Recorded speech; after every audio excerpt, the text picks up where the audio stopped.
So, God understands the human need to connect. How do I know? Well, he gave Adam Eve so he wouldn't be alone. Jesus surrounded himself with a few deep relationships. Paul set up the early church as a tight-knit group rather than a place. There was simply community. God created us for community.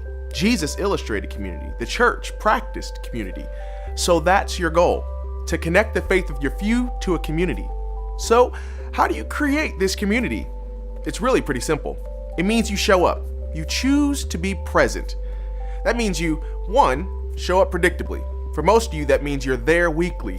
You can't lead a small group without trust. You can't build community without trust. And the first step to gaining the trust of your few is making sure they know you're going to be there, predictably and consistently.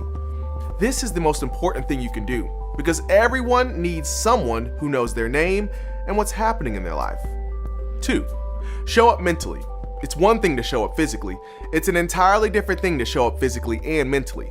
When you show up mentally, you commit to engaging your few in meaningful discussions and to listening, really listening to what your students have to say.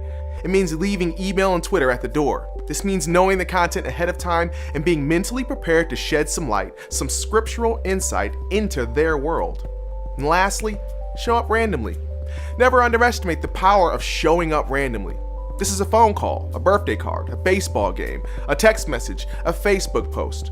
These small connections may seem insignificant, but when you choose to be present in an unsuspected way outside of your weekly group time, you're creating a better connection to the community you're trying to create. And this kind of community will grow and encourage authentic faith.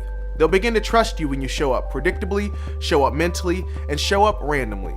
You can't be present for everyone, but you can be present for a few. That's why the best way to be present is to lead small.